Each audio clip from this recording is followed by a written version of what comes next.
The TSA agent didn't look up at first when he spoke. "Sir, I'm going to need you to open that case," he said in a voice that sounded like he'd used the same line 100 times that morning. Just another passenger. Just another bag. But the man standing before him was different. His suit was dark and flawless, creases sharp enough to cut. His back was straight as a ruler, his hands wrapped firmly around a long wooden display case. He held it close, not like luggage, but like something that could shatter if it left his arms. His eyes were calm, unreadable. The silence between them didn't feel stubborn. It felt sacred. The agent shifted his weight, growing impatient. "Sir, place it on the belt or step aside."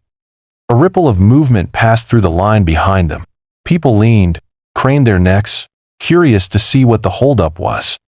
The man finally spoke, his voice steady and deliberate.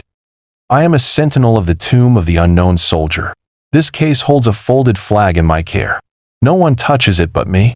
My orders are to deliver it to a family in Minnesota." The words fell into the air with weight. The TSA agent paused, suddenly aware that the man in front of him wasn't just another traveler.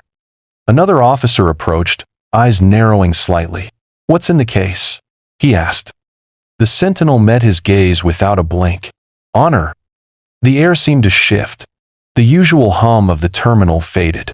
Most people had no idea what a tomb guard was beyond the ceremonial clips they might see on television.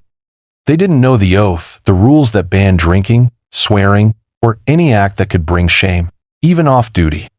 And almost no one realized that when a tomb guard traveled with a folded flag, it wasn't just cargo.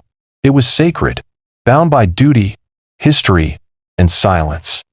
This sentinel had come straight from Arlington. The flag inside had rested on a hero's casket. The family couldn't attend the burial, so the guard volunteered to carry it himself, not for recognition, not for ceremony, because it was his duty. Policy, however, didn't make exceptions for tradition. Not until a voice rose from the line. A man wearing a weathered navy cap spoke quietly. "He's telling the truth. I haven't seen that uniform since my boy died in 2091. His voice broke. No one asked him to say more. He didn't need to. More travelers began to take notice. Phones were lifted, then lowered. This wasn't a moment for recording. It was a moment for respect. A woman near the conveyor whispered, "They stand guard 24/7, even during hurricanes." The TSA agent looked from the sentinel to the case, and then stepped back. "Understood," he said softly. "Go ahead." "Understood." The sentinel nodded once, expression unchanged. He stepped through the scanner, the case still cradled against his chest, untouched. For a few minutes afterward, the terminal was unusually quiet. People who usually rushed from gate to gate simply stood and watched. Even the announcements seemed to soften. The sentinel sat at gate C12, still and silent, eyes fixed on nothing. A gate agent approached after a while. "Sir, you're welcome to pre-board," she offered gently. He shook his head. "The flag flies no higher than the people." She gave a respectful nod and stepped away.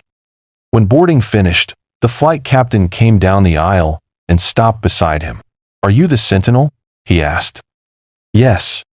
"We'll make sure you have a smooth ride. Anything you need, let us know." The rest of the flight passed without complaint or noise. No one fussed over seats or snacks.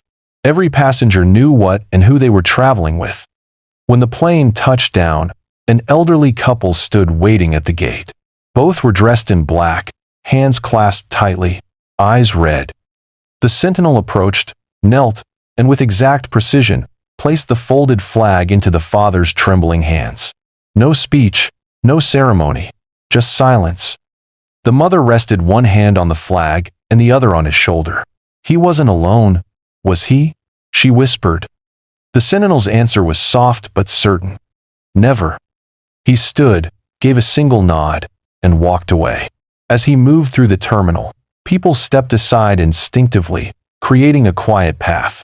No applause, no photos, just silence. In that stillness, everyone understood, this wasn't just duty, this was devotion.